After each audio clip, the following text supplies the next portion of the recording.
Arnold est le 7e prince du royaume, prétendument inutile, complètement différent de son parfait frère jumeau, le 8e prince Léonard. Mais cette image de bon à rien n'est qu'un masque destiné à tromper tout son entourage. Lorsqu'Arnold enfile son masque de fer, il devient Silver, un aventurier légendaire de rang SS dont le seul nom suffit à terrifier les gens.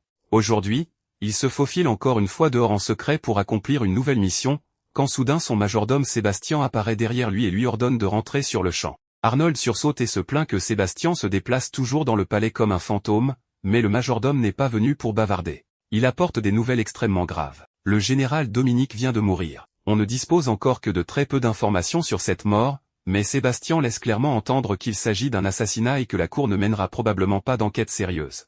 Arnold comprend immédiatement le problème. Dominique faisait partie des personnes qui soutenaient ouvertement son jeune frère, le prince Léonard, dans la lutte pour le trône.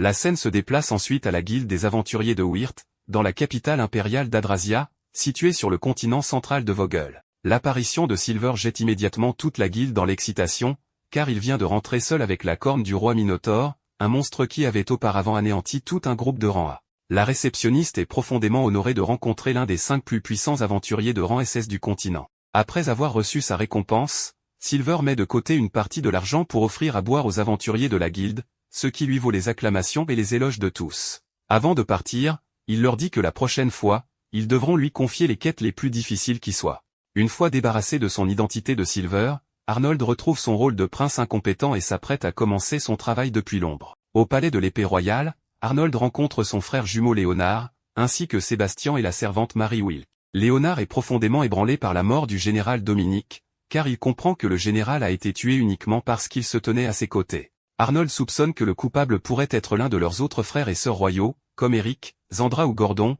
qui visent eux aussi le trône. Cependant, Léonard ne veut pas prendre part à cette lutte. Il ne veut pas voir les membres de la famille royale s'entretuer. Arnold lui adresse un avertissement brutal. Si Léonard refuse de se battre, la mort finira par s'abattre sur lui, sur Arnold, et même sur leur mère. Ces mots forcent Léonard à sortir de son idéalisme. Il s'excuse et décide qu'il se lèvera et se battra pour le trône. Arnold promet de soutenir son frère. La première étape consiste pour Léonard à acquérir assez de puissance pour que personne ne puisse le menacer à la légère, tandis qu'Arnold cherchera discrètement des alliés. Cependant, Arnold le prévient aussi que la plupart des grands nobles et des ministres puissants ont déjà choisi leur camp parmi les 3 candidats les plus forts. Léonard remercie son frère et dit que c'est en réalité Arnold qui possède les qualités d'un empereur. Arnold rejette immédiatement cette idée. Son projet de vie est simple, vivre paisiblement, profiter du confort, épouser une jolie femme et rester très loin des ennuis. Mais pour obtenir cette vie paisible, il a besoin que Léonard devienne empereur. Sébastien demande alors pourquoi Arnold ne révèle pas son identité de Silver, puisque si les gens savaient qu'il est un aventurier de rang SS, sa réputation grimperait en flèche. Arnold refuse immédiatement. Il explique qu'un de leurs ancêtres royaux est devenu fou après avoir développé une obsession pour la magie ancienne. Depuis lors, ce type de magie est devenu un tabou absolu au sein de la famille royale. Malheureusement, le pouvoir même qui permet à Arnold d'agir en tant que Silver est la magie ancienne. Si la véritable identité de Silver était révélée, Arnold ne serait pas félicité. Il risquerait au contraire d'être traité comme un criminel de la lignée royale. Arnold explique aussi que révéler l'identité de Silver maintenant ne ferait que compliquer les choses. Si l'on apprenait que le propre frère de Léonard est un aventurier de rang SS opérant dans l'ombre, le chemin de Léonard vers le trône serait immédiatement frappé de suspicion. Pour l'instant, le masque du prince inutile est bien plus utile, tandis que l'identité de Silver doit rester un atout final. Arnold demande ensuite à Sébastien quelle famille ducale n'a pas encore choisi de camp dans la lutte de succession. Sébastien mentionne immédiatement la famille Klenner, une maison prestigieuse qui est restée silencieuse parce que des monstres perturbent leur territoire et qu'elle n'a pas encore pu résoudre le problème. En entendant cela, Arnold élabore rapidement un plan. Il veut répandre l'histoire que le prince Léonard a demandé à l'aventurier Silver d'éliminer les monstres pour la famille Klenner. Si le plan réussit, les Klenner auront une grande dette envers Léonard et pourraient devenir ses alliés. Sébastien craint que si un prince semble capable de commander un aventurier de rang SS, la famille Klenner ne devienne méfiante, et que la véritable identité d'Arnold ne soit même révélée. Mais Arnold pense que cette méfiance est exactement ce dont ils ont besoin. Plus leurs ennemis sauront que Silver est lié à Léonard, moins ils oseront agir librement contre lui. Avant le départ d'Arnold, Sébastien lui rappelle de se méfier de la fille du duc Klenner, une femme connue pour son extraordinaire beauté. Il l'avertit de ne pas se laisser distraire par son apparence. Arnold fronce les sourcils, agacé que Sébastien ne manque jamais une occasion de lui faire la leçon, et insiste sur le fait qu'il n'est pas du genre à perdre sa concentration à cause d'une femme. Après cela, Arnold se rend au manoir Klenner sous son identité de Silver et demande à rencontrer le duc. Cependant, Celui qui le reçoit est le frère aîné de Dame Finn, qui refuse de le laisser entrer parce qu'il croit qu'Arnold est un imposteur. Il se moque même de lui, disant que si quelqu'un d'aussi important que Silver était apparu, la guilde des aventuriers aurait certainement envoyé un avis à l'avance. Silver essaie de montrer sa carte d'aventurier comme preuve, mais l'homme refuse même de la regarder et continue de lui ordonner de partir. Cependant, c'est exactement ce que veut Arnold. Avant de partir, Silver laisse délibérément planer un lourd avertissement. Il dit qu'il est venu ici sur ordre du prince Léonard et demande à l'homme d'informer le duc que la famille Klenner a insulté à la fois Silver et le prince qu'il a envoyé. Malgré cela, l'homme chasse obstinément Silver. À ce moment, Arnold voit par hasard Dame Finn à la fenêtre et est immédiatement frappé par sa beauté. Mais il n'a pas le temps de rester planté là à l'admirer. Arnold retourne voir Sébastien et lui ordonne de préparer immédiatement un voyage vers le territoire Klenner. Sébastien est confus, puisqu'Arnold vient tout juste d'en revenir, mais Arnold sourit simplement et explique le stratagème. Celui qui a été chassé était l'aventurier Silver. Celui qui va maintenant arriver pour exiger des explications est le 7e prince, Arnold. En termes simples, Arnold a créé un piège politique pour acculer la famille Klenner, la forçant à baisser la tête et à demander l'aide de Léonard. Bien que la téléportation permettrait à Arnold d'arriver instantanément, cette fois il voyage en calèche pendant 5 jours afin de sauver les apparences. 5 jours plus tard, Arnold rencontre officiellement le duc Helmé von Klenner, qui ne l'a pas vu depuis l'âge de 10 ans. À l'instant où le duc demande la raison de sa visite, Arnold ouvre la conversation par une seule exigence, une compensation. Avant que le duc ne puisse comprendre ce qui se passe, Arnold entre pleinement dans le rôle du prince offensé. Il déclare haut et fort que Léonard avait une telle confiance en la famille Klenner qu'il a mis de côté la lutte de succession et a envoyé l'aventurier de rang SS Silver pour les aider à éliminer les monstres. Arnold souligne également que Silver possède la magie perdue de la téléportation instantanée, il n'y a donc absolument aucune chance qu'il ne soit jamais venu ici. En entendant cela, le duc est complètement désemparé, car il ne sait vraiment rien du fait que son fils ait chassé Silver et caché l'affaire. Sébastien soutient parfaitement la mise en scène d'Arnold, jouant le médiateur et affirmant que le duc semble véritablement ignorant. Mais Arnold ne s'arrête pas. Il continue à faire pression sur le duc, l'accusant de faire semblant de ne pas savoir, d'agir avec ingratitude, et allant même jusqu'à sous-entendre que le duc accuse un prince de mentir. Après enquête, le duc traîne finalement son fils pour qu'il présente ses excuses. Avec une performance préparée et quelques manœuvres soigneusement orchestrées, Arnold transforme l'erreur de la famille Klenner en un parfait piège politique, poussant le prestigieux duc à devoir s'incliner devant Arnold et Léonard. À ce moment, Finn apparaît et s'offre elle-même en compensation de l'erreur de sa famille. Après avoir placé la famille Klenner dans une position difficile, Arnold feint de s'humilier et de demander à Silver d'éliminer les monstres. Il pense qu'en tant qu'aventurier, Silver ne pourrait jamais ignorer des monstres qui nuisent à des innocents. Comme prévu, Silver apparaît. Cependant, devant Finn, il souligne délibérément qu'il agit cette fois par respect pour la famille Klenner. Finn est profondément reconnaissante et promet qu'elle ne le décevra pas. À ce stade, elle a presque complètement cru qu'Arnold s'est véritablement humilié et a demandé de l'aide à un aventurier de rang SS pour le bien du territoire Klenner. Mais peu après, une conversation privée entre Sébastien et Arnold révèle la vérité. Toute cette négociation dramatique n'était qu'une mise en scène. Arnold a utilisé une magie d'illusion pour créer un faux Silver et tromper Finn. Sébastien se rend compte que le plan a réussi, tandis qu'Arnold est plutôt satisfait d'avoir enfin convaincu Finn de voir Léonard et sa faction d'un œil différent. Peu de temps après, Finn vient remercier Arnold. Bien qu'Arnold fasse délibérément l'indifférent et dise qu'il n'a agi que pour son propre bénéfice, Finn croit toujours qu'il a courbé la tête pour la sécurité du peuple. Elle s'excuse sincèrement de l'avoir mal jugé auparavant en le prenant pour une personne effrayante et espère qu'il pardonnera son jugement erroné. Aux yeux de Finn, l'image du prince inutile commence à changer. Plus tard, Sébastien taquine Arnold en disant que le sourire de Finn a dû lui rappeler d'agréables souvenirs d'enfance, mais Arnold le coupe rapidement avant que le majordome ne puisse continuer. Le véritable problème reste les monstres qui tourmentent le territoire Klenner. Arnold explique que le groupe d'aventuriers actuel, composé de 2 aventuriers de rang B et 4 de rang A, n'a pas réussi à résoudre le problème non pas parce que les slims individuels sont particulièrement forts, mais parce qu'il y a une mère slim qui en produit constamment. Tant que la source ne sera pas détruite, les slims continueront d'apparaître sans fin. Sous son identité de Silver, Arnold se rend dans la zone infestée de monstres et rencontre le groupe d'aventuriers dirigé par Abel. Abel a honte à l'idée de se retirer et de tout laisser à Silver, car cela lui donnerait l'impression de ne pas être digne d'être un aventurier. Cependant, l'aventurière Lymphia admet que la situation a déjà dépassé leurs capacités. La mer Slim est bien trop grande, et leur groupe ne peut pas porter de coups décisifs, ils n'ont donc d'autre choix que de se retirer. Silver leur donne un choix clair. Soit il le laisse s'en occuper maintenant, soit il fera un rapport à la guilde, une quête d'urgence sera émise, et il reviendra ensuite pour s'en charger. Reconnaissant ses propres limites, Abel s'excuse auprès de ses camarades et cède le combat à Silver. Mais au lieu de se montrer arrogant, Silver reconnaît sérieusement leurs efforts. Il leur dit que leurs attaques précédentes ont aidé à empêcher les dégâts de s'étendre davantage. Les éloges d'un aventurier de rang SS surprennent tout le groupe. Silver les remercie également et ajoute que s'il visite un jour l'antenne de la guilde dans la capitale, il sera prêt à les aider. Le groupe d'Abel demande alors ce que Silver compte faire ensuite, s'attendant à ce qu'ils doivent encore mener un combat difficile. Mais Silver se tient simplement debout, calme, et commence à psalmodier. Il se proclame serviteur de la volonté divine, détenteur de la flamme sacrée qui juge et réduit le mal en cendres. Abel réalise immédiatement, stupéfait, qu'il s'agit de magie ancienne, une forme de magie extrêmement puissante et rare. Puis Silver lance flamme d'exécution. En un instant, tous les sèmes de Slim et l'énorme mère Slim sont complètement effacés. Un combat que même un groupe d'aventuriers de haut rang ne pouvait terminer est achevé par Silver en un seul sort terrifiant. Après que tout est résolu, Silver demande au groupe d'Abel de signaler l'achèvement de la quête. Abel insiste sur le fait que Silver est le héros qui a sauvé le territoire du duc, mais Silver rejette froidement le titre de héros et s'éloigne. Tout semble s'être terminé parfaitement. Arnold revient dans une pièce marquée d'un écriteau indiquant « Chambre du prince ». Défense d'entrée. Là, il vient juste de quitter son déguisement et de retrouver sa véritable apparence. Tournant le dos à la porte, Arnold soupire de soulagement en disant que tout est enfin fini. Mais la paix ne dure même pas un instant.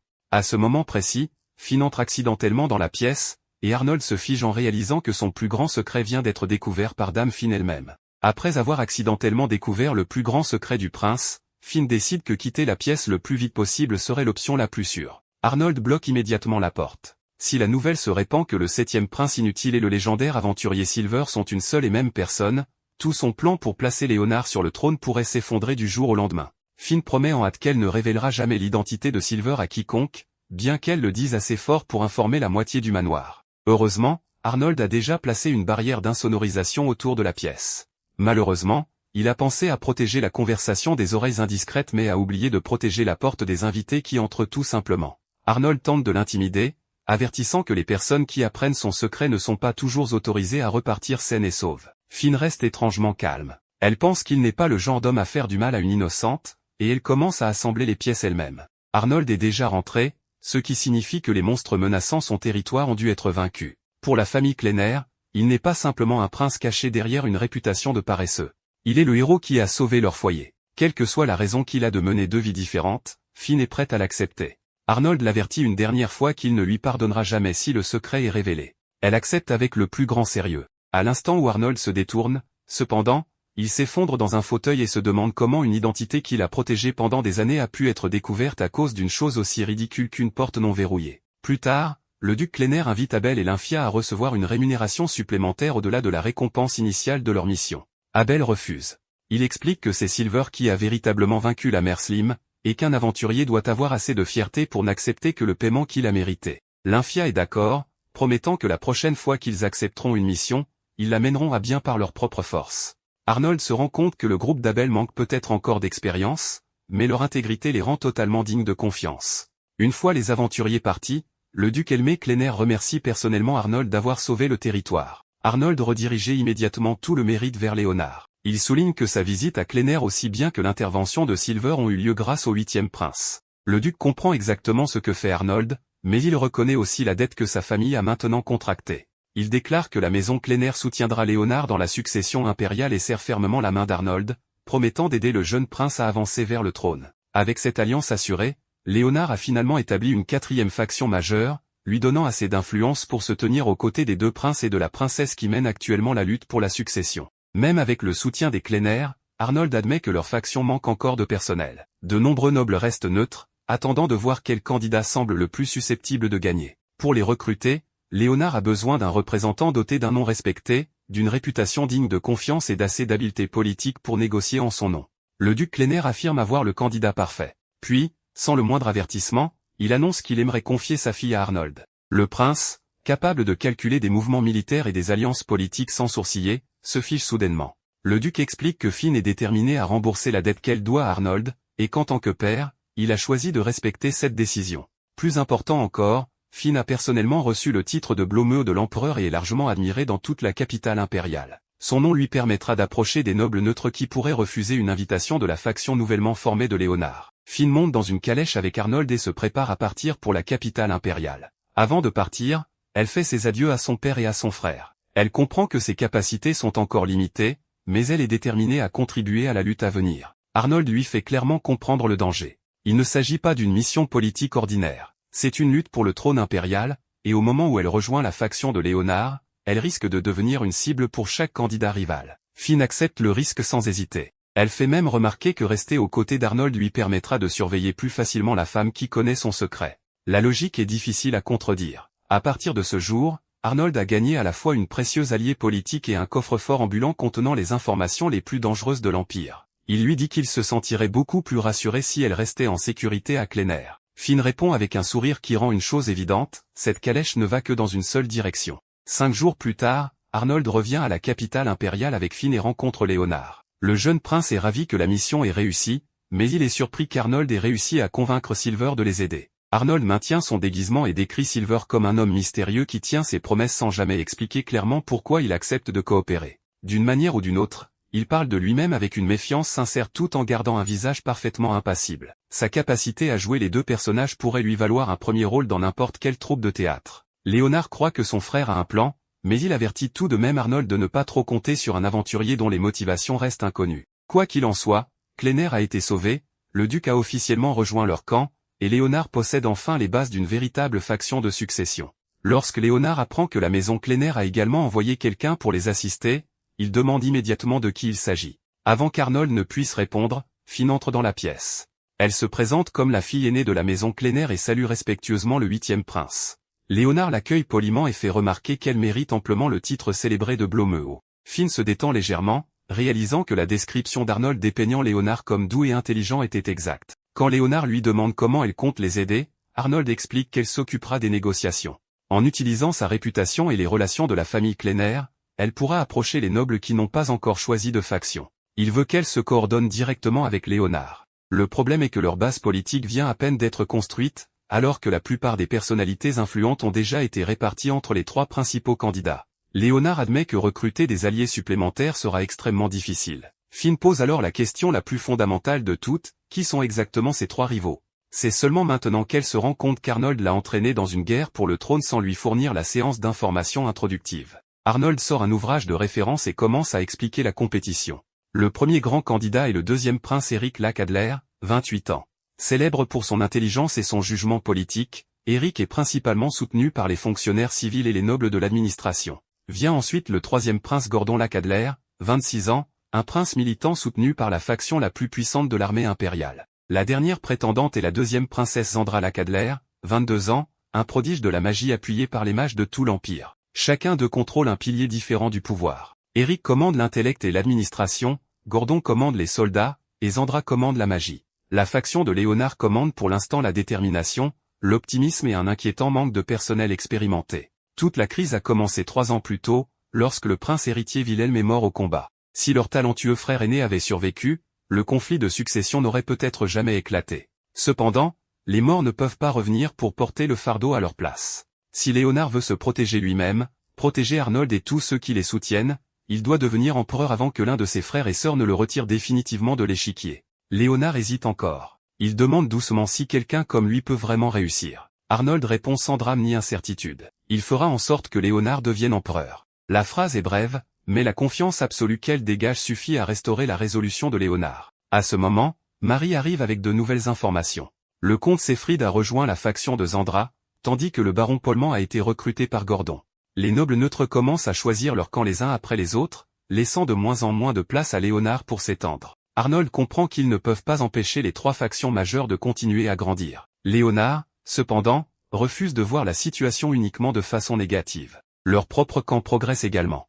La maison Klener les soutient maintenant, et la réputation de Finn peut ouvrir des portes qui étaient auparavant fermées. Finn promet immédiatement de faire tout son possible. Arnold s'excuse alors. 5 jours en calèche ont poussé son dos à déclencher sa propre rébellion. Le stratège de l'ombre est peut-être capable de défier toute la cour impériale, mais même lui est impuissant face aux transports médiévaux. 2 jours plus tard, Finn demande à Arnold de lui faire visiter la capitale impériale pour qu'elle puisse se familiariser avec la ville. Elle tente d'abord de se déguiser avec une paire de lunettes, mais Arnold rejette immédiatement l'idée. Son visage célèbre et sa robe élégante restent parfaitement visibles, donc les lunettes ne servent qu'à annoncer qu'elle essaie de cacher son identité. Finn enfile plutôt une cape bleue. Dès qu'il quitte le palais, elle se transforme en une visiteuse enthousiaste à son premier festival, posant des questions sur tout ce qu'elle voit. Arnold lui montre des boutiques qui expertisent les armes et les outils magiques. Il explique aussi que la forte odeur médicinale qui émane d'une boutique appartient au même type de remède que Sébastien le force à boire chaque fois qu'il tombe malade. Finn perd immédiatement toute envie d'y goûter.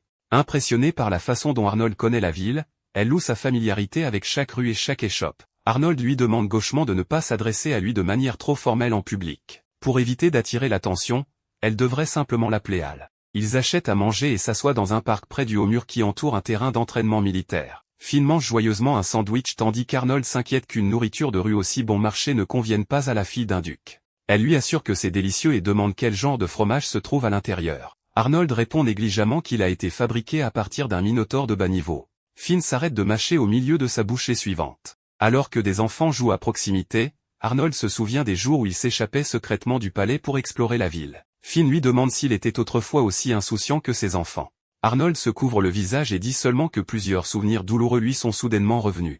À en juger par son expression, Sébastien a probablement administré les conséquences en personne. Finn avoue qu'elle n'a jamais eu beaucoup d'amis en grandissant. Arnold lui répond que la durée d'une amitié importe bien moins que le fait de choisir des personnes dignes de confiance. Pour Arnold, c'est un conseil ordinaire. Pour Finn, cela ressemble à une sagesse qui devrait être gravée dans la pierre et préservée pour les générations futures. Plusieurs enfants leur rentrent accidentellement dedans et s'excusent rapidement avant de continuer à travers le parc. Finn les regarde un instant, puis décide que ses vêtements actuels lui donnent encore trop l'air de quelqu'un qui se cache des autorités. Arnold l'emmène dans une boutique qu'il connaît et lui permet de choisir quelque chose de plus approprié. Finn lui demande quel style il préfère personnellement, forçant le stratège qui résout couramment des problèmes de succession impériale à affronter une question bien plus dangereuse que la politique. Après avoir essayé plusieurs tenues, elle émerge portant une robe blanche ornée de motifs de rose. Arnold admet que cela lui va parfaitement. Le boutiquier en conclut immédiatement qu'ils sont un jeune couple au début d'une romance. Arnold nie, mais le propriétaire ne devient que plus enthousiaste, très probablement parce que les malentendus romantiques sont excellents pour les ventes. Une fois l'achat terminé, Arnold dit au boutiquier d'envoyer la facture directement à Sébastien.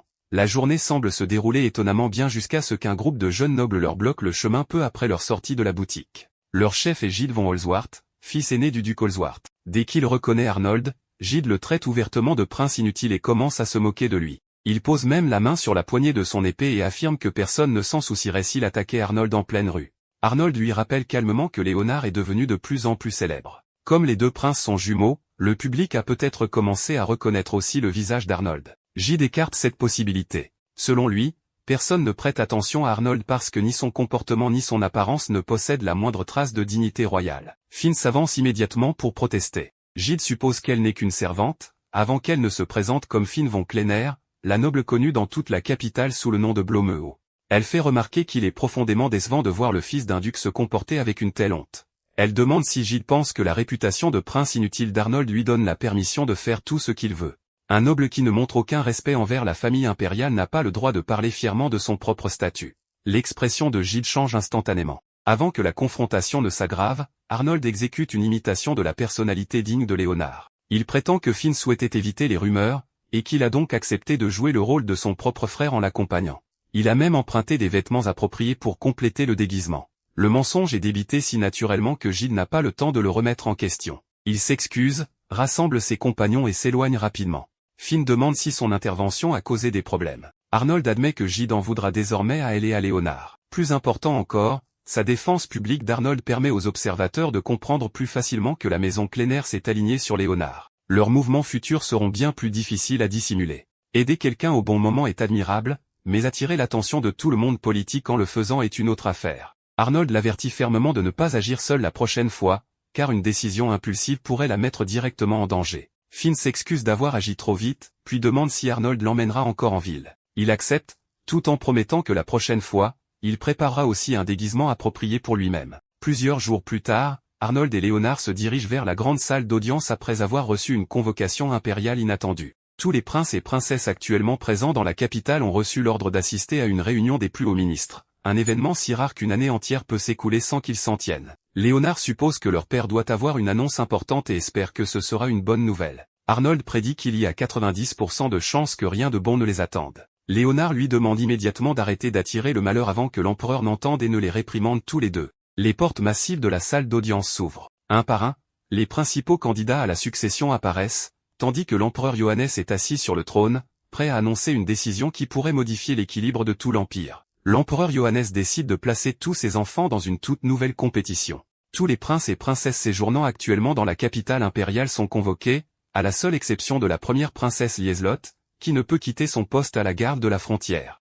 En parcourant du regard la longue lignée de ses frères et sœurs royaux, Arnold ne peut s'empêcher de remarquer qu'aucun d'eux ne se ressemble beaucoup ni ne semble avoir hérité de nombreux traits visibles de leur père. Pourtant, il comprend que l'annonce qu'il s'apprête à entendre pourrait complètement remodeler leur vie. Dès que chacun prend sa place, le troisième prince Gordon sent immédiatement la possibilité d'une guerre. Il demande avec enthousiasme à être envoyé à la frontière pour démontrer sa force. Sa jeune sœur Zandra ricane froidement et se moque de lui pour avoir résolu chaque problème par les muscles. Gordon répond qu'une mage physiquement faible ne pourra jamais comprendre la gloire d'un vrai guerrier. Zandra devient assez irritée pour sembler prête à écraser son frère au milieu de la salle d'audience. L'affection entre ses frères et sœurs est apparemment maintenue à température d'ébullition.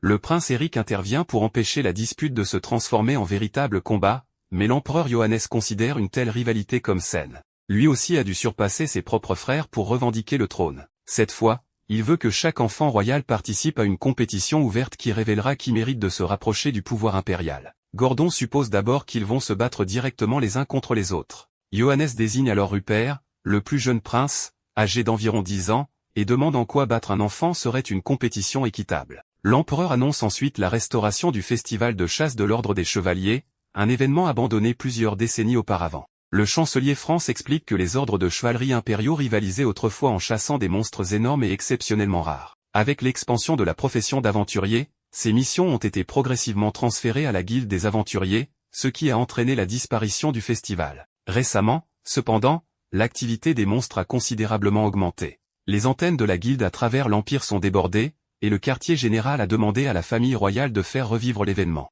Gordon propose immédiatement d'attribuer le titre de prince héritier au vainqueur, mais Éric objecte que l'avenir d'un empire ne peut être décidé par une chasse aux monstres. Johannes est d'accord. La récompense finale ne sera pas la position d'héritier, mais la charge d'ambassadeur plénipotentiaire, le représentant officiel chargé de construire les relations d'Adrasia avec les nations étrangères. Le poste ne détermine pas directement la succession, mais quelle que soit la faction qui le contrôle, elle gagnera un énorme avantage diplomatique. Johannes annonce également qu'il assignera personnellement un ordre de chevalerie à chacun de ses enfants.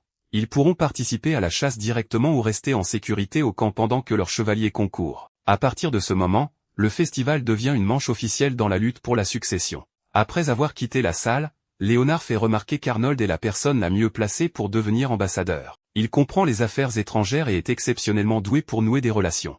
Arnold, cependant, n'a aucun désir de gagner. Dès qu'il se placera sous les projecteurs en tant que champion, il deviendra beaucoup plus difficile de continuer à préparer tranquillement la voie pour son jeune frère. Arnold demande si Léonard veut se retirer. Après un long silence, Léonard admet que rivaliser contre ses propres frères et sœurs lui pèse lourdement. Cette fois, cependant, il refuse de fuir. Il porte la responsabilité envers sa mère et envers les seigneurs morts après avoir placé leur foi en lui. Léonard admet ouvertement qu'il ne peut pas réussir seul et demande à Arnold, Finn et aux autres de le soutenir. En acceptant volontairement la position centrale, Léonard rend impossible pour Arnold de rester à l'écart. Arnold accepte d'aider, sachant que ce festival déterminera si leur faction peut se tenir aux côtés des 3 principaux candidats ou être éliminé de la compétition avant d'avoir eu le temps de grandir. Ce soir-là, Arnold, Sébastien et Finn analysent la situation. Le festival est à la fois une opportunité précieuse et un pari énorme. Si Léonard gagne, sa faction gagnera en influence. Si Éric, Zandra ou Gordon deviennent ambassadeurs, l'écart entre les 3 grandes factions et le petit groupe de Léonard pourrait devenir si grand que la 4e faction disparaîtrait complètement de la lutte pour la succession. La victoire ne dépend pas seulement des capacités au combat, mais aussi de la découverte du monstre le plus rare possible. Arnold prédit que le festival pourrait avoir lieu dans la région orientale de l'Empire, où l'activité des monstres est élevée et où relativement peu d'ordres de chevalerie ont été déployés. Pour l'instant, ce n'est qu'une spéculation. Les 3 plus grandes factions possèdent assez de partisans pour enquêter à l'avance sur les emplacements des monstres et occuper les zones les plus prometteuses. Finn suggère qu'Arnold prenne personnellement la première place, puisque ce serait la solution la plus fiable. Malheureusement, un prince supposé inutile surpassant soudainement des ordres de chevalerie d'élite éveillerait immédiatement les soupçons. Sébastien leur rappelle que l'image publique d'incompétent d'Arnold est l'arme qui lui permet d'opérer depuis l'ombre. Détruire ce déguisement pour une seule compétition sacrifierait un avantage à long terme. Arnold mentionne aussi la possibilité d'agir en tant que Silver et de pousser les monstres vers une zone favorable. Dès que Finn réalise que des civils de l'Est pourraient être mis en danger, elle s'y oppose fermement. Arnold lui assure qu'il n'a pas l'intention d'exécuter un plan qui nuirait à des innocents. Il ne faisait qu'énumérer des stratégies possibles afin d'éliminer celles qui sont inacceptables. Il encourage Finn à parler honnêtement chaque fois qu'elle n'est pas d'accord. Sébastien explique alors obligeamment que son maître a un faible particulier pour les jeunes femmes honnêtes. Finn rougit immédiatement, tandis qu'Arnold proteste qu'il n'a jamais utilisé le mot « faible ». La réunion stratégique est à peine à moitié terminée, et tous deux sont déjà accusés de flirt. Avant qu'Arnold ne puisse revenir au sujet principal, Sébastien rapporte que la guilde des aventuriers essaie de toute urgence de contacter Silver. Un cerbère mutant est entré sur le territoire impérial et a détruit plusieurs groupes de chasse. Les aventuriers ordinaires ne peuvent pas le vaincre, ne laissant à la guilde d'autre choix que de faire appel à un spécialiste de rang SS. Silver accepte immédiatement et se rend seul dans les prairies, où la bête à trois têtes rugit comme une machine au pot d'échappement brisé. Cerbère se tient à l'intérieur de plusieurs anneaux de feu, chacune de ces trois énormes têtes entourées de flammes. Le combat ne dure pas longtemps. Silver s'élève dans les airs, forme un cercle magique devant une main et tire un rayon bleu-blanc directement sur le monstre. La lumière consume toute la zone. Quand l'explosion se dissipe, Cerbère a complètement disparu, ne laissant qu'un seul croc que Silver conserve comme preuve d'achèvement. Au moment où il s'apprête à partir, un ordre de chevalerie montée arrive. Leur commandante est Elna von Hansberg, capitaine du 3e ordre de la garde impériale. Elle a reçu la nouvelle du Cerbère et a immédiatement conduit ses soldats sur les lieux, pour ne trouver qu'un sol dévasté et Silver debout, seul. Elna ignore totalement que l'aventurier masqué est Arnold, l'ami d'enfance dont elle s'est toujours moqué pour sa faiblesse. Elle exige une explication pour l'explosion. Silver déclare froidement qu'il est venu sous des ordres officiels de la guilde et demande sarcastiquement si elle ne peut pas comprendre le résultat en regardant autour d'elle. Elna mentionne la réputation récente de Silver et le surnom de protecteur de la capitale impériale. Il répond que le public a créé ce titre et qu'il ne s'en est jamais soucié. Son attitude arrogante fait croire à Elna qu'il manque de respect à la maison Hansberg, une famille qui considère la protection de l'Empire comme son plus grand devoir. Silver lève le croc de Cerbère et confirme que la guilde des aventuriers lui a officiellement assigné la mission. Si un ordre de chevalerie intervient pendant que le contrat est actif, cela pourrait être interprété comme une provocation directe contre la guilde.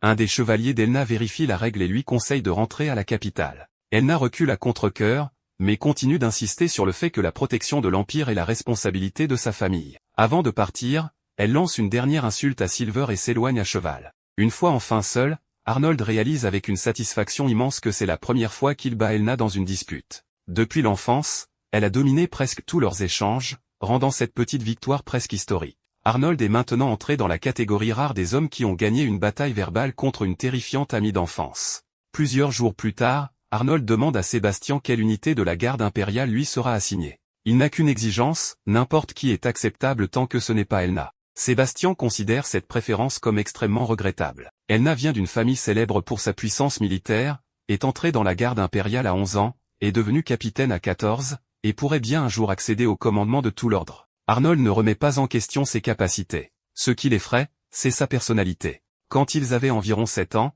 Elna a sauvé Arnold d'un groupe de brutes. Elle l'a ensuite traité de faible et a utilisé le prétexte de l'entraînement pour le battre elle-même à plusieurs reprises. Malheureusement, sa version de l'instruction était extrêmement douloureuse. Depuis ce jour, Arnold a évité Elna chaque fois qu'il quittait secrètement le palais. Sébastien compatit en disant qu'Elna ressemble à un démon sous l'apparence d'une jeune femme. Juste au moment où Arnold commence à être reconnaissant que quelqu'un le comprenne enfin, la porte s'ouvre. Elna elle-même entre et demande froidement qui exactement il traite de démon.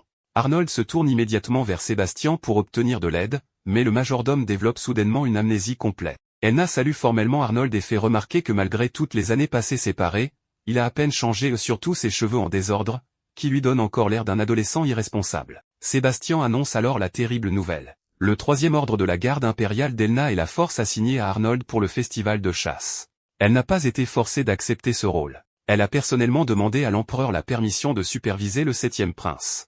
Le but d'Elna n'est pas simplement de gagner la chasse. Elle a l'intention de faire taire tous ceux qui traitent Arnold de prince inutile. Ses méthodes sont peut-être terrifiantes, mais Elna est véritablement une amie loyale. Elle a également promis à l'empereur qu'elle réformerait Arnold, ce qui signifie que son entraînement spécial commence immédiatement par l'équitation. Arnold se tient la tête, fait semblant d'être malade et supplie Sébastien de l'aider. Le majordome diagnostique que son état est entièrement psychologique et recommande l'exercice physique comme traitement. Arnold parvient à crier le mot « traître » avant qu'Elna ne le traîne vers le terrain d'entraînement. Le cheval noir accélère immédiatement au-delà de son contrôle, le jette hors de la selle et le traîne sur plusieurs obstacles pendant qu'Elna continue de lui ordonner de réessayer. Le lendemain, Arnold est allongé sur le ventre sur un canapé, le dos et les épaules couverts d'égratignures, tandis que Finn applique soigneusement un médicament. Elle a informé Elna qu'il était épuisé, de sorte que la séance d'entraînement a été reportée à l'après-midi. Malheureusement, le report ne signifie pas l'annulation. Arnold bénéficie d'une demi-journée de repos avant de retourner sur le terrain. Finn n'arrive toujours pas à comprendre comment l'homme devant elle peut être Silver, un aventurier de rang SS capable d'effacer Cerbère en une seule attaque, tout en restant nul à l'entraînement physique. Sébastien explique enfin que la force d'Arnold provient de la magie ancienne. Son corps naturel, en revanche, est remarquablement faible. Depuis l'enfance, il a évité l'entraînement à l'équitation, à l'épée et à la magie moderne, ne maîtrisant ainsi aucune discipline de base. Arnold admet qu'il a toujours utilisé la magie ancienne pour compenser ses limites physiques. Sans ce pouvoir, la description que fait Elna de lui comme faible ne serait pas entièrement fausse. Sébastien identifie rapidement un avantage politique caché dans ce douloureux entraînement. Elna est largement considérée comme la plus forte chevalière de sa génération et est louée comme la réincarnation d'un héros légendaire. Si Arnold montre des capacités améliorées après s'être entraîné sous ses ordres, les observateurs supposeront qu'Elna a réussi à réformer le prince inutile, plutôt que de soupçonner qu'il a caché sa force depuis le début.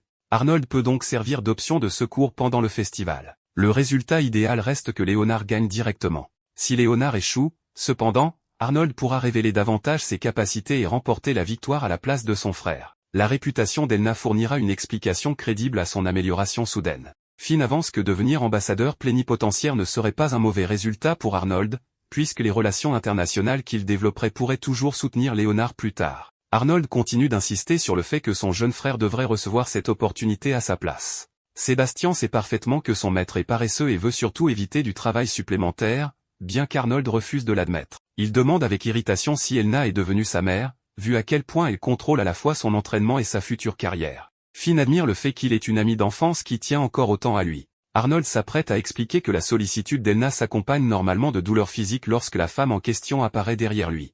Elle a apporté des médicaments pour prendre des nouvelles de son vieil ami, mais Arnold ne montre aucune gratitude. Au lieu de cela, il mentionne délibérément que quelqu'un de bien plus doux qu'Elna a déjà soigné ses blessures. Elna reconnaît Finn comme Blomeo, et les deux femmes se présentent poliment. Elna est surprise de trouver Finn dans la chambre d'Arnold plutôt que dans celle de Léonard. Finn lui demande respectueusement son soutien, mais l'échange reste une simple salutation formelle. Elna n'a pas encore officiellement rejoint la faction de Léonard. Elna attrape immédiatement Arnold par le col et le traîne pour une autre séance d'entraînement.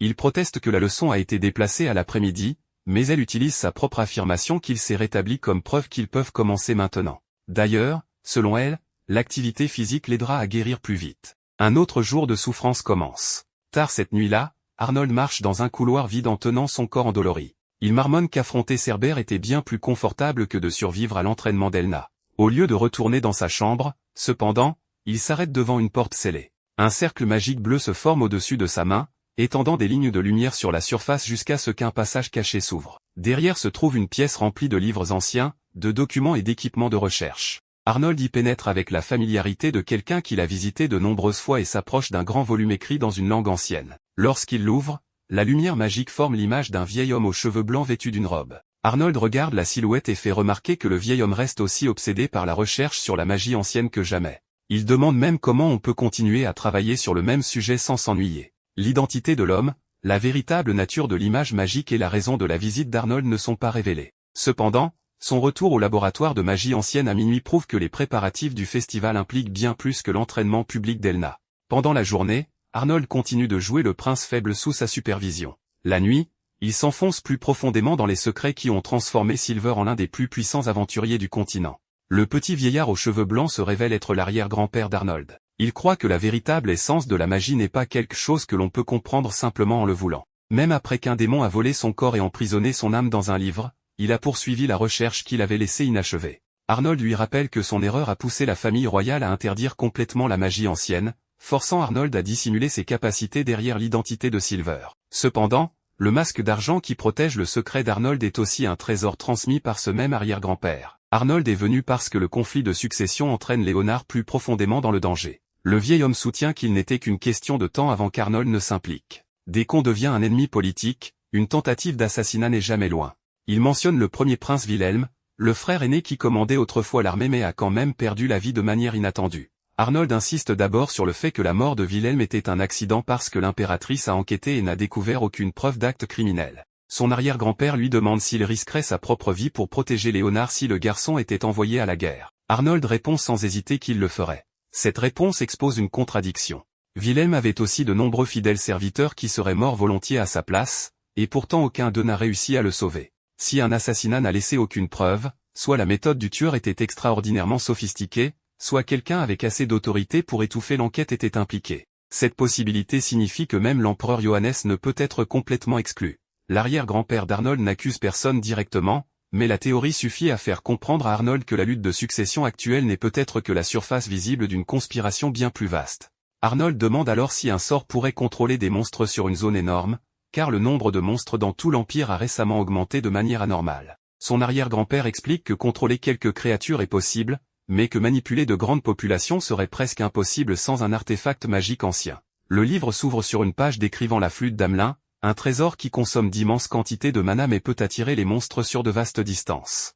Son son ne peut être entendu que par les monstres, ce qui le rend presque impossible à détecter pour les humains ordinaires. Arnold relit immédiatement les indices. L'activité des monstres a commencé à augmenter avant que le festival de chasse ne soit annoncé, ce qui signifie que quelqu'un a peut-être déjà utilisé la flûte pour les rassembler dans une région choisie. Johannes a fait revivre la chasse aux monstres précisément au moment où les antennes de la guilde des aventuriers étaient débordées, attirant les ordres de chevalerie et la famille royale vers le même champ de bataille. Si l'ennemi possède vraiment Amelin, Léonard n'a presque aucune chance de gagner par des moyens normaux. Le vieil homme avertit aussi que celui qui a amené ces monstres dans l'Empire ne se soucie probablement pas seulement du poste d'ambassadeur plénipotentiaire. Son véritable objectif pourrait être le chaos généralisé ou l'assassinat d'un membre de la famille royale. Arnold demande comment contrer la flûte. Il n'y a qu'une seule réponse, la localiser et la détruire. Personne ne peut bloquer un son que les humains sont incapables d'entendre. L'ennemi se prépare depuis un certain temps, alors que la faction de Léonard commence seulement à comprendre le piège qui les entoure. Après avoir quitté la salle de recherche, Arnold marche dans un couloir sombre lorsqu'un assassin encapuchonné s'approche soudainement par derrière. L'assaillant sait qu'il est le 7e prince et prétend qu'il n'a pas l'intention de le tuer, mais seulement de le blesser assez gravement pour l'empêcher de participer au festival de chasse. Avant que l'assassin ne puisse frapper, une barrière bleue apparaît. Des chaînes magiques s'enroulent autour de tout son corps et le laissent incapable de bouger. Arnold lui demande qu'il a aidé à infiltrer une zone royale protégée et l'avertit que s'il refuse de répondre, même son âme sera détruite. Terrifié, l'assassin crie le nom de la princesse Zandra. Un traitement aussi brutal d'un subordonné ressemble certes à son style, mais le fait qu'il avoue si vite fait encore moins confiance à Arnold. Gordon, Eric, ou une autre faction pourrait avoir ordonné l'attaque pour faire accuser Zandra. Sébastien arrive et demande comment le prisonnier doit être traité. Arnold ordonne qu'il soit emprisonné. L'assassin a encore de la valeur, et le garder en vie pourrait forcer le véritable cerveau à se révéler. Sébastien annonce ensuite que le lieu du festival de chasse a été officiellement communiqué. Comme Arnold l'avait prédit, la compétition aura lieu à Kiel, la plus grande ville de l'Est de l'Empire et la région qui subit les pires invasions de monstres. Arnold passe en revue tout ce qui s'est passé. Les monstres ont été rassemblés à l'avance. La flûte d'Amelin n'apparaît que dans les archives de la magie ancienne. Un assassin a infiltré le territoire royal. Chaque faction dans la lutte de succession a une raison d'éliminer ses rivaux. Demain, tous les ordres de chevalerie et les membres de la famille royale entreront sur le même champ de bataille. Le festival n'a même pas encore commencé, et pourtant l'échiquier est déjà encombré de gens prêts à tricher. Cette fois, Arnold doit faire plus qu'aider Léonard à obtenir un avantage tout en maintenant l'image du prince inutile. Il doit identifier celui qui utilise les monstres comme des pions, détruire Amelin avant qu'il ne devienne un piège mortel, et enquêter sur une conspiration qui pourrait être liée à la mort de Wilhelm et s'étendre jusqu'aux fondations de la famille royale d'Adrasia. À Kiel, des bannières couvrent désormais les rues tandis que les chevaliers patrouillent sans cesse. L'empereur Johannes et la famille royale se sont déjà rassemblés pour le festival qui commence le lendemain. Pourtant, au milieu des célébrations, un homme remarque soudainement que sa bague a disparu. Il fouille chaque poche sans succès, tandis qu'une petite créature blanche disparaît silencieusement dans la foule à côté de lui. Dans une autre rue, Arnold donne à Finn une paire de lunettes enchantées. Quiconque ne connaît pas son apparence ne verra qu'une fille ordinaire, permettant à Blomeo de se déplacer dans le festival sans attirer l'attention. Finn insiste toujours sur le fait qu'elle a déjà l'air parfaitement ordinaire, ne laissant à Arnold d'autre choix que de détourner le visage. Au moins, la sortie d'aujourd'hui n'a rien à voir avec la politique. Inquiète qu'Arnold ait trop travaillé, Finn l'a personnellement traîné dehors pour se détendre, tout en prévoyant de visiter tous les stands de nourriture de la ville. Son enthousiasme est énorme, mais son estomac ne coopère pas avec la campagne. Très vite, elle doit s'asseoir après avoir mangé beaucoup trop. Arnold lui rappelle que si elle veut goûter beaucoup de plats, elle doit prendre de petites portions. Finn explique qu'elle ne supporte pas de gaspiller la nourriture parce qu'elle se sent coupable envers ceux qui l'ont préparée. Elle avoue ensuite qu'elle n'a jamais eu le droit de se promener librement dehors étant enfant. Elle ne pouvait qu'observer les autres enfants profitant des stands de loin et les envier en secret. Aujourd'hui, elle veut rattraper un peu de l'enfance qu'elle a manqué. Arnold cesse de la taquiner et lui dit qu'elle peut se reposer sans rien manger d'autre. Il suffit de regarder autour pour profiter du festival. Alors qu'il s'apprête à continuer, il voit Léonard mener Marie et une patrouille de chevaliers. Arnold explique que jusqu'à la veille, son jeune frère inspectait encore les villages autour de Kiel. Léo est clairement bien plus travailleur que le frère aîné dont la plus grande ambition est une vie paisible. Léonard attire immédiatement l'attention lorsque les citoyens font l'éloge du beau et fiable 8e prince. Lorsqu'il remarque Arnold à proximité, en revanche, il le qualifie négligemment de frère aîné inutile. Son image publique d'incompétent reste parfaitement intacte. Léonard salue Arnold et Finn, puis demande s'ils sont en rendez-vous galant. Finn confirme joyeusement, tandis qu'Arnold demande immédiatement s'ils ont vraiment l'air si évident.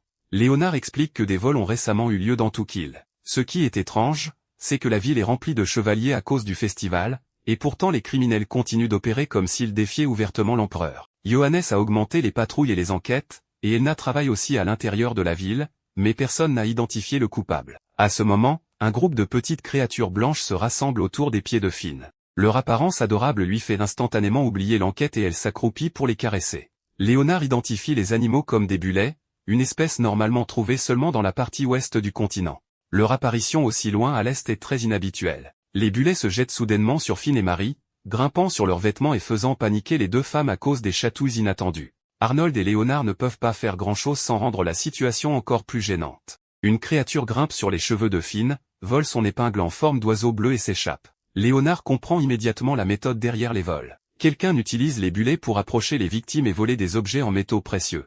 L'épingle à cheveux manquante était un cadeau de l'empereur, ce qui inquiète énormément Finn. Arnold la rassure en disant que des excuses honnêtes suffiront et que leur père ne la punira pas. Léonard est d'accord qu'ils doivent éviter de créer un esclandre public pour le moment. Lui et Marie se séparent pour poursuivre les bulets. Finn se sent coupable parce que la sortie relaxante qu'elle a proposée a entraîné Arnold dans un autre problème et suggère de rentrer. Arnold l'arrête, disant qu'avoir Finn à ses côtés l'aide en réalité à se sentir plus détendu. Il promet aussi de récupérer l'épingle. Quand Finn lui demande s'il peut vraiment le faire, Arnold observe la direction dans laquelle les animaux ont disparu. Les bulets sont peut-être intelligents, mais ils suivent toujours leur instinct.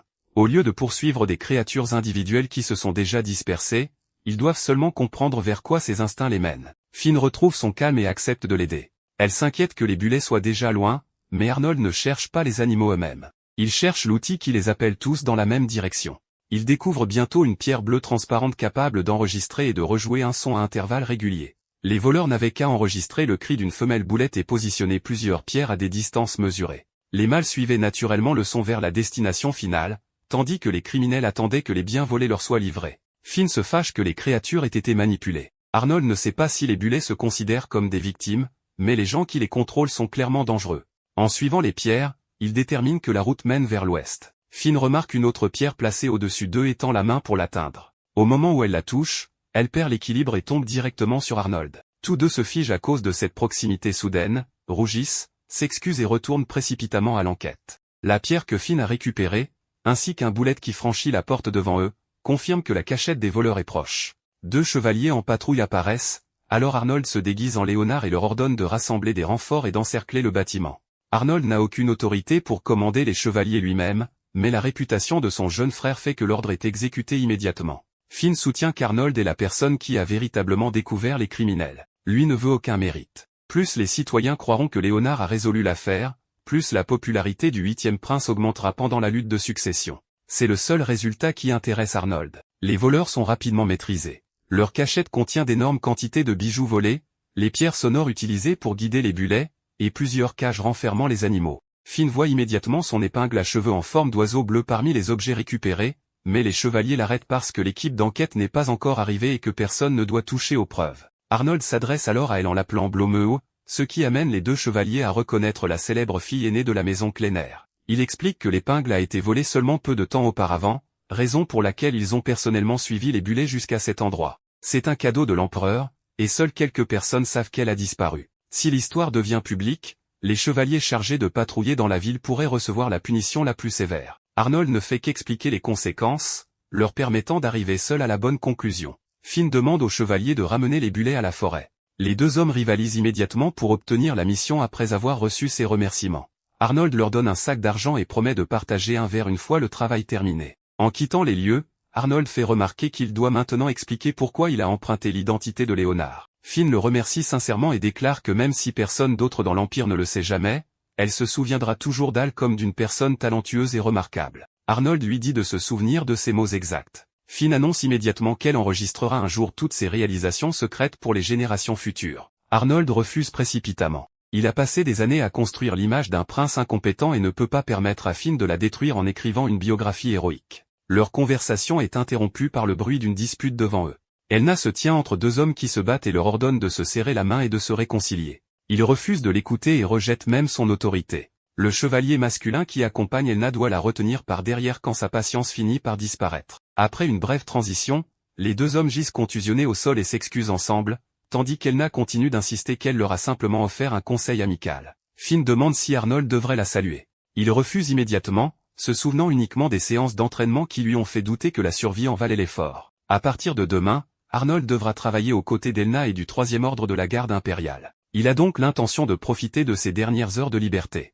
Arnold et Finn continuent d'explorer les stands du festival. Finn veut toujours tous les visiter, mais le soir venu, elle se tient le ventre et admet qu'elle ne peut plus avaler une bouchée. Arnold s'assoit simplement à côté d'elle et sourit. L'épingle en forme d'oiseau bleu est revenue dans ses cheveux, et une journée pleine de complications se termine par un moment tranquille avant que la véritable compétition ne commence.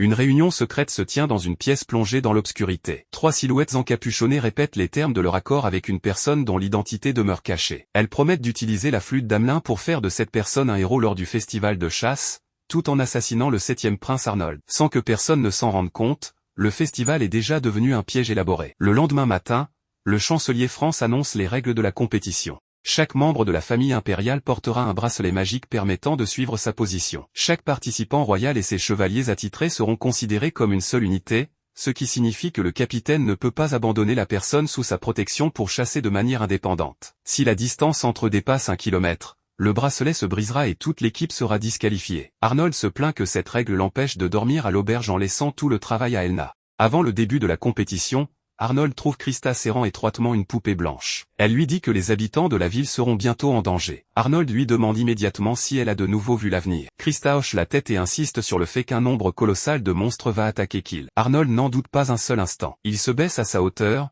la remercie de l'avoir prévenue et la rassure en lui disant que cette information lui a donné le temps de préparer des contre-mesures supplémentaires. Arnold demande à Finn de rester avec Krista pendant son absence. Tant qu'il ne sait pas qui est l'ennemi, il ne peut confier sa sœur cadette qu'à quelqu'un en qui il a véritablement confiance. Finn accepte et offre à Krista un biscuit en forme de lapin. L'inquiétude sur le visage de la jeune princesse commence peu à peu à s'estomper. Sur la place centrale de Kiel, l'empereur Johannes se tient devant le peuple de la région orientale et assume publiquement sa responsabilité. Il reconnaît que les désastres causés par les monstres ont provoqué de graves destructions et que l'incapacité de la cour à réagir a contraint la population à souffrir beaucoup trop longtemps. L'empereur baisse la tête de honte avant de déclarer officiellement le festival de chasse ouvert. Les bannières de chaque faction quittent immédiatement Kiel. Au centre de commandement, Johannes et le chancelier surveillent chaque équipe à l'aide d'une carte et de plusieurs sphères magiques. Gordon a déjà détruit 2 essaims de scorpions des sables, Zandra se dirige vers le nord-est, et l'équipe de Krista pourchasse des slims. Cependant, l'équipe qui détient une avance écrasante est celle d'Arnold, car elle possède l'extraordinaire prodige qu'est Elna. Lorsqu'il rencontre plus de 30 chiens de sang dont le niveau de menace combiné est équivalent au rang 3,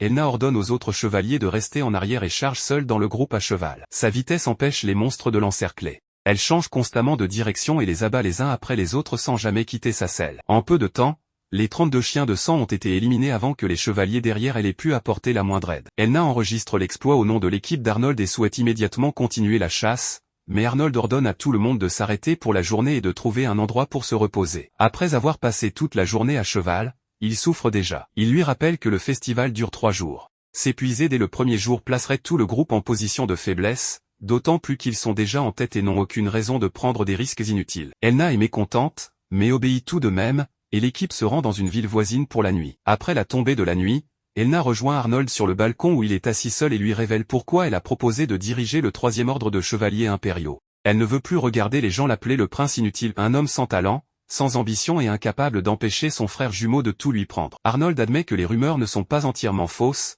mais Elna pense qu'il n'a simplement jamais consacré toute sa force à son propre avenir. Elle veut aider Arnold à remporter le festival et à obtenir le poste d'ambassadeur plénipotentiaire afin que tout l'Empire soit contraint de le voir différemment. Arnold répond que plus sa réputation se dégrade, plus Léonard sera bien évalué. Il n'a jamais eu besoin de la reconnaissance des autres. Elna lui demande quel genre de personne il souhaite véritablement devenir. Arnold répond que rester exactement comme il est lui suffirait, puis lui demande de cesser de s'impliquer dans ses affaires une fois le festival terminé. Il lui révèle que quelqu'un a failli l'assassiner la nuit précédente. Au moment où Elna a rejoint son équipe, un prince considéré comme totalement incompétent est soudainement devenu un candidat réaliste à la victoire. Arnold l'avertit que rester proche de lui pourrait également la mettre en danger. Elna n'a aucune intention de se retirer. Elle lui dit de ne pas s'en préoccuper et promet d'assumer ses responsabilités jusqu'à la fin du festival en cours. Au 3e jour, l'équipe d'Arnold est tombée à la 2e place. Le participant qui est remonté du bas du classement pour prendre la tête est le prince Carlos. Son équipe ne compte que 7 chevaliers, et pourtant elle a réussi à vaincre 2 monstres de rang AA. Elna insiste sur le fait que leurs capacités ordinaires ne pourraient jamais produire un résultat aussi absurde et pense immédiatement à la flûte d'Amelin. Arnold pense que Carlos n'est peut-être pas le cerveau de l'opération et pourrait n'être que le pion d'une autre personne. À ce moment-là, un rapport d'urgence arrive. Une vague massive de monstres fuit depuis l'est et se dirige directement vers Kiel. Chaque village sur leur passage risque d'être détruit, tandis que les défenses de la ville sont dangereusement affaiblies car la majeure partie de la garde impériale a été dispersée dans la zone de compétition. Arnold demande à Elna si elle peut conduire ses chevaliers de retour pour sauver Kiel. Elle répond immédiatement que protéger la population et l'empereur est le devoir d'un chevalier. Même s'il n'y a pas de chemin pour rentrer, toute l'unité est prête à sacrifier sa vie pour défendre la ville. Arnold refuse d'accepter un serment centré uniquement sur la mort. Il n'a pas besoin de gens prêts à mourir. Il a besoin que chacun d'entre eux rentre vivant. À moins qu'il ne puisse lui promettre cela, il n'autorisera personne à partir. Elna s'agenouille sur un genou, place l'honneur de la maison Ansberg sur son épée et jure qu'elle ne mourra pas.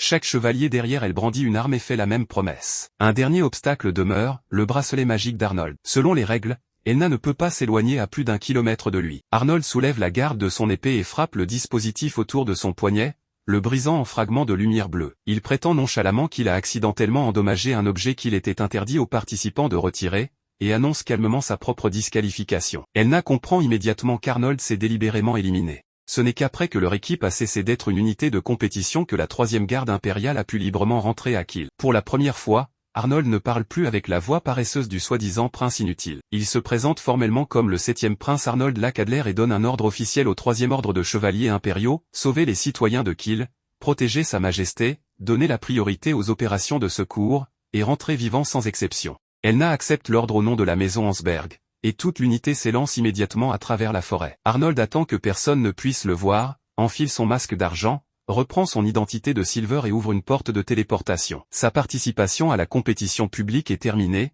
mais son véritable travail dans l'ombre ne fait que commencer. Aux abords de Kiel, l'empereur Johannes se tient personnellement sur la ligne défensive tandis que les blessés sont continuellement ramenés dans la ville. Bien que ses subordonnés le pressent de battre en retraite, il déclare que la région orientale a souffert trop longtemps. Même si cela lui coûte la vie, il défendra Kiel aujourd'hui. Un soldat rapporte qu'environ 3000 monstres restent en vie. Johannes brandit son épée à 2 mains et remarque que le problème peut être résolu si chaque soldat en vainc un seul. L'encouragement est simple, mais il suffit à empêcher la formation épuisée de s'effondrer. Alors que la ligne défensive atteint ses limites, 2 inconnus apparaissent dans le ciel. Johannes les reconnaît comme Sam et Dean, 2 vampires responsables de nombreux crimes. Ils ont été exilés par les leurs et placés sur la liste des personnes recherchées de rang S de la guilde des aventuriers. Ils ressentent toujours du ressentiment d'être classés aux côtés des monstres ordinaires. Leur ennemi d'origine est mort depuis longtemps, mais avec la longévité d'un vampire, cette rancœur n'a jamais disparu. Ils ont l'intention de diriger leur haine vers les descendants de cet homme et tout ce qu'il a laissé derrière lui. Johannes comprend que ces deux-là ont provoqué la perte de contrôle de la horde de monstres. La vampire aux cheveux blancs menace de lui vider son sang et de renvoyer son corps à la capitale impériale. Johannes refuse de reculer. Même s'il meurt,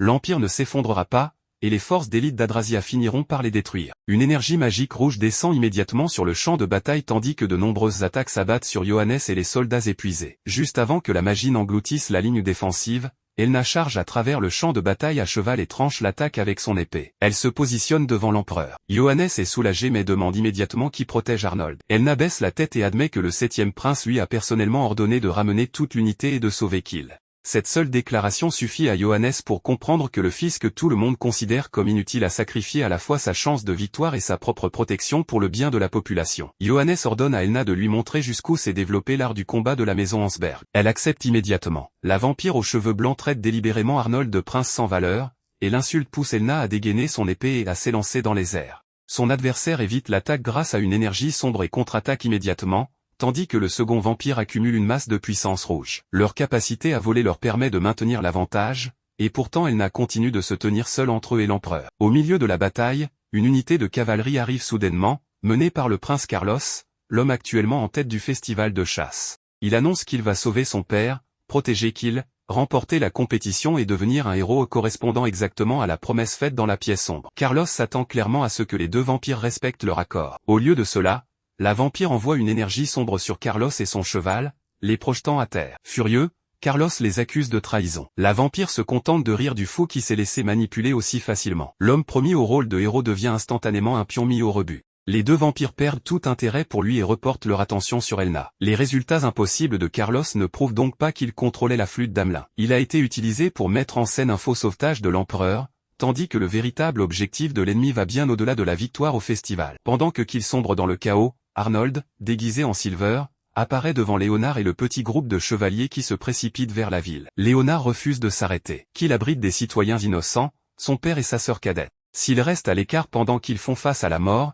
il ne se le pardonnera jamais. Silver ne lui demande pas de les abandonner. Il fait simplement remarquer que la force actuelle de Léonard est bien trop faible. Charger directement sur le champ de bataille ne ferait qu'ajouter plusieurs victimes supplémentaires à un désastre déjà hors de contrôle. Silver lui rappelle que la région orientale contient encore des troupes appartenant au seigneur des environs, mais que le déploiement de ces troupes par voie de procédure officielle prendrait plusieurs jours. Un chevalier avertit que Léonard n'a pas le pouvoir de commander les forces territoriales et pourrait être accusé d'avoir outrepassé ses attributions. Silver lui soumet la décision. Pour sauver Kill, Léonard doit agir selon son propre jugement et en assumer toutes les conséquences par la suite. Léonard déclare que tant que la population et l'empereur sont sauvés, il portera personnellement toute la responsabilité. Cette réponse convainc Silver de l'aider. La magie ancienne peut effacer la distance entre les villes, mais Silver ne peut pas gagner la confiance des chevaliers à la place de Léonard. Le prince doit personnellement les persuader de franchir les portes. Léonard admet qu'il pourrait échouer mais choisit d'essayer, convaincu que son frère doit également agir quelque part. Dans les moments décisifs, personne ne peut égaler la capacité d'Arnold à prendre des décisions difficiles. Silver demeure silencieux derrière son masque et active le sort. D'immenses portes de téléportation apparaissent dans cette ville entourant Kill.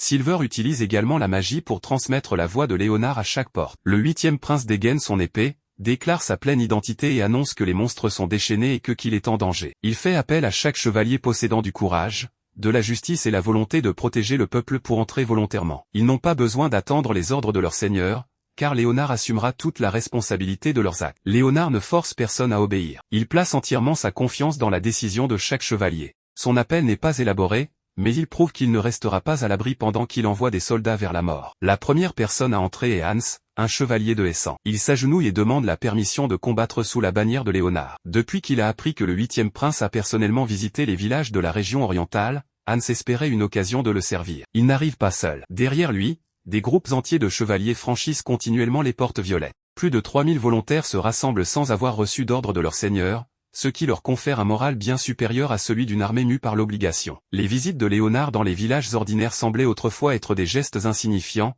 mais ils sont maintenant devenus le fondement d'une confiance véritable. Un prince qui ne disposait au départ que d'une poignée d'escortes se retrouve soudainement à la tête d'une force de secours suffisamment puissante pour transformer le champ de bataille. Léonard remercie Silver, mais l'aventurier masqué refuse d'en accepter le mérite. Il dit au prince de garder sa gratitude jusqu'à ce qu'il soit véritablement sauvé, puis se téléporte en avant de l'armée. Au même moment, dans une chambre de la ville, Krista tient une petite créature blanche aux yeux rouges et annonce à Finn qu'il faut absolument récupérer la flûte de Amelin.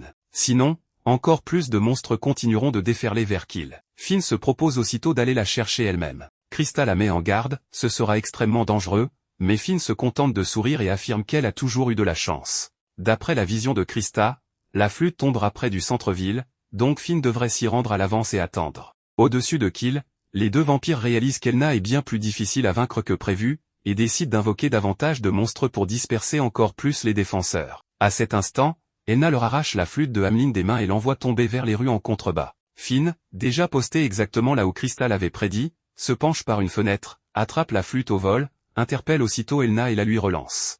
Ce geste pousse les deux vampires à changer de cible et à s'en prendre à Finn à la place. Un souffle d'énergie magique rouge la projette loin de la sécurité, et elle se retrouve en train de tomber vers le sol. Même là, Finn crie à Elna de sauver la ville plutôt que de revenir vers elle. Sa chance semble enfin l'avoir abandonnée, mais avant qu'elle ne puisse tomber plus bas, Silver surgit en plein vol, la rattrape et la ramène en sécurité au sol. Il la réprimande pour son imprudence, tout en admettant qu'elle s'en est extrêmement bien sortie. Finn s'excuse de s'être encore précipité dans le danger, puis souhaite bonne chance à Silver alors qu'il retourne au combat. L'un des vampires se lance aussitôt à sa poursuite. Silver se présente comme un aventurier de rang SS venu éliminer les deux responsables du désastre. Les frères restent confiants, arguant que même si la flûte a été volée, les monstres déjà invoqués continueront d'avancer vers Kill. Silver demande à Elna de retourner protéger l'empereur, mais elle refuse net. Elle le prévient que s'il tente de l'arrêter, elle le pourfendra lui aussi, ce qui laisse un instant sans voix cet aventurier pourtant réputé sans peur. Juste à ce moment, la deuxième vague de monstres approche de Kill.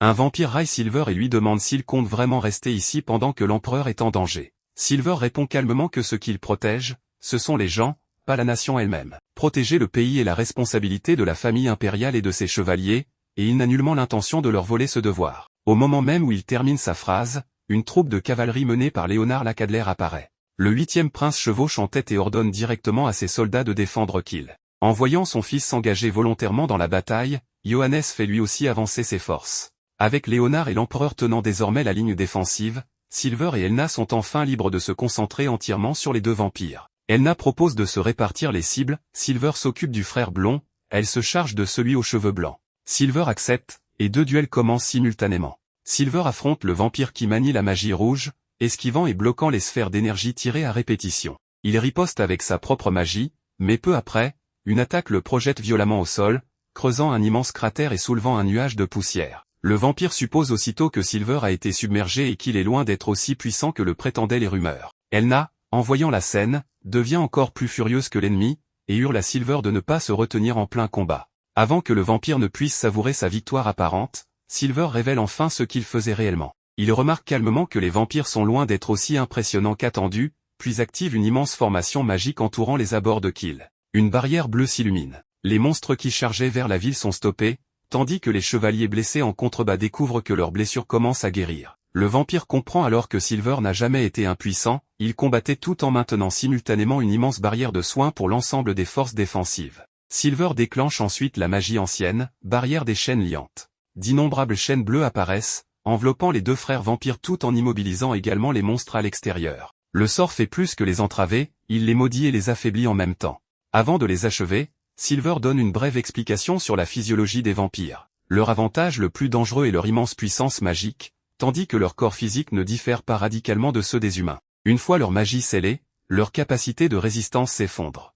Elna s'envole vers lui et remarque que plusieurs chaînes l'entourent également. Elle demande si Silver a l'intention de retenir sa propre alliée. Silver explique que les chaînes ne réagissent pas envers quiconque le considère sincèrement comme un ami, puis la taquine avec désinvolture en disant qu'elles réagissent peut-être parce qu'elles se comportent encore de façon plutôt agressive envers lui. Les deux vampires se tournent vers la négociation. Tantôt ils menacent de tuer des gens, tantôt ils promettent de généreuses récompenses si Silver les libère. Silver leur répond simplement que s'ils veulent la liberté, ils n'ont qu'à retirer les chaînes eux-mêmes. Mais avec leur puissance magique scellée, ils pourraient s'y échiner toute leur vie sans jamais y parvenir. Quand ils se plaignent qu'il n'y a jamais eu de rancune personnelle entre eux et suggèrent que tout le monde fasse simplement la paix, Silver leur rappelle qu'en tant qu'aventurier, il a toujours le devoir de protéger les civils des monstres. Elna acquiesce, bien qu'elle compte régler la situation à la manière traditionnelle de la maison Hansberg. Alors que la troisième vague de monstres arrive, elle décide d'invoquer son arme la plus dangereuse, ce qui pousse aussitôt Silver à se demander si elle compte détruire toute la ville en même temps que l'ennemi. La lumière transperce les nuages et fait descendre l'épée sacrée légendaire qui avait autrefois aidé le héros à vaincre le roi démon. Aurora apparaît dans les mains d'Elna. Elle déclare qu'éliminer les ennemis de l'Empire est son devoir, et qu'elle n'a nullement l'intention de laisser Silver s'attribuer toute la gloire. Silver tourne son attention vers la mer de monstres qui déferle vers Kill. Il crée deux masses d'énergie, l'une bleu profond, l'autre violet rose, puis les élève dans le ciel. Les ténèbres se tordent ensemble en une gigantesque sphère qui s'étend à travers les cieux. En contrebas, tout le monde reçoit immédiatement l'ordre de se retirer de la zone infestée de monstres. Vu l'ampleur du sortilège, rester à proximité pour observer reviendrait tout simplement à se faire happer par l'attaque. Elna lève Aurora au-dessus d'elle tandis que Silver achève sa propre magie. Ils déclenchent leurs attaques presque simultanément. Une lumière dorée jaillit de l'épée sacrée balaie le champ de bataille, tandis qu'un torrent massif de ténèbres violet-noir s'abat directement sur la horde de monstres. Le sol est déchiré en énormes tranchées sous la force conjuguée des deux attaques. Une fois la bataille terminée, Elna retrouve Silver dans les rues de Kill et le remercie pour son aide durant la crise. Silver fait comme si ce n'était rien d'important, mais finit par accepter sa gratitude. Leur conversation glisse ensuite vers Arnold. Silver le désigne délibérément comme le « prince inutile », et Elna pointe aussitôt Aurora droit sur son visage. Elle exige de savoir comment il ose insulter son ami d'enfance devant elle. Pour Elna, Arnold est le meilleur prince de l'Empire, et elle ne tolérera personne qui dit du mal de lui. Silver, qui est en secret Arnold lui-même, écoute son ami d'enfance faire son éloge sans changer d'expression. Il admet que le qualifier de complètement inutile était peut-être excessif, mais ne peut s'empêcher d'ajouter que tout prince ayant une amie d'enfance aussi intense qu'Elna doit mener une vie difficile. Le masque dissimule peut-être l'identité d'Arnold, mais apparemment rien ne peut dissimuler son instinct à la provoquer. 3 jours plus tard, l'empereur Johannes convoque tous les princes et princesses pour une réunion qui doit rester entièrement confidentielle. Le prince Carlos, ayant repris connaissance après ses graves blessures, a avoué avoir coopéré avec les deux vampires, Sam et Dean. Il savait qu'il possédait un moyen de contrôler les monstres et avait l'intention d'utiliser ce pouvoir pour prendre l'avantage durant le festival de chasse.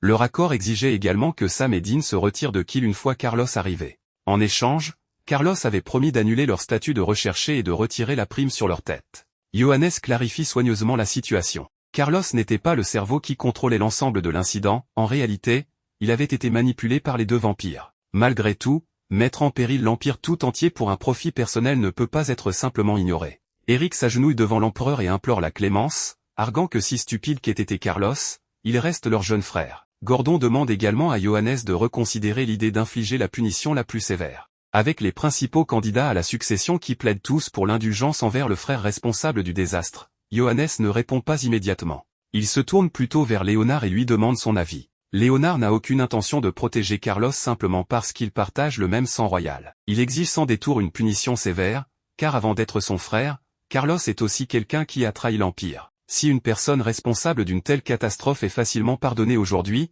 alors demain la famille impériale aura effectivement montré à tous que ce genre de comportement n'entraîne que peu de conséquences. Johannes souhaite garder l'affaire au sein de la famille impériale, mais Léonard s'y oppose de nouveau, les chevaliers qui ont risqué leur vie pour protéger qu'ils méritent de connaître la vérité. En entendant cela, Johannes se tourne vers Arnold. Un seul regard suffit à l'empereur pour sentir le stratège derrière la position de Léonard. Il lui demande directement si c'était son idée, mais Arnold maintient son personnage de prince inutile et refuse d'admettre quoi que ce soit. Finalement, Johannes respecte la requête d'Eric ainsi que l'avis des autres, et décide d'épargner la vie de Carlos.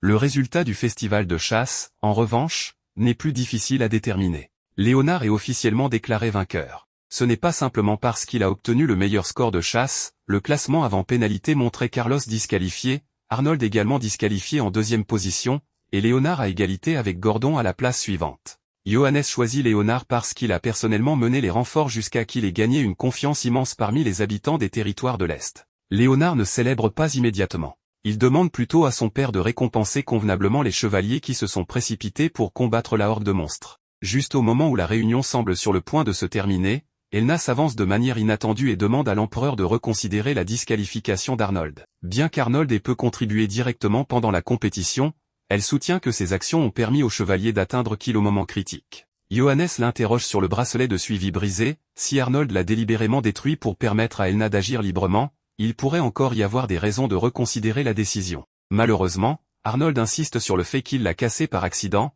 tandis qu'Elna prend elle aussi la responsabilité de l'incident et le qualifie de simple erreur involontaire. La mince ouverture qui aurait pu réintégrer Arnold dans la compétition se referme aussitôt. Johannes fait toutefois remarquer un fait indéniable, cette erreur a permis à Elna de sauver à la fois des civils et l'empereur lui-même. Il nomme donc Arnold ambassadeur plénipotentiaire adjoint, avec pour ordre d'assister Léonard dans les futures affaires étrangères. Après avoir passé des années à soigneusement construire l'image d'un prince complètement inutile, Arnold décroche une promotion pour avoir cassé un bracelet au moment parfait. Il panique visiblement et prétend ne pas avoir les compétences pour un tel poste, mais Johannes lui répond simplement qu'il est temps de prouver le contraire. Arnold s'est peut-être planifié à l'avance, mais apparemment son père est encore capable de ruiner ses plans d'une seule nomination. De retour dans sa chambre, Arnold se plaint aussitôt que toute sa stratégie a été bouleversée. Son objectif initial était de pousser Léonard sur le devant de la scène tout en continuant à agir dans l'ombre. Désormais, les deux frères sont censés voyager ensemble à l'étranger. S'ils partent sans préparation adéquate, l'influence politique qu'ils ont mis tant de temps à bâtir pourrait être démantelée par des factions rivales pendant leur absence. Le nouveau titre paraît prestigieux, mais pour Arnold, il ressemble davantage à un fardeau supplémentaire de responsabilités inévitables. Finn remarque à quel point il est épuisé et lui apporte du thé. Elle choisit délibérément un mélange censé restaurer l'énergie et insiste pour qu'il le termine, même quand Arnold veut s'arrêter. Il tente de garder son calme habituel mais finit par admettre que son corps comme son esprit sont presque à bout de force. Arnold remercie Finn pour tout ce qu'elle a fait pendant la crise. Elle répond qu'elle a plutôt l'impression d'avoir été celle qui lui donnait constamment des raisons de s'inquiéter. Finn avoue qu'en tombant dans le vide à Kill, elle a vraiment cru qu'elle allait mourir, mais qu'au moment où Arnold est apparu, elle s'est enfin sentie en sécurité.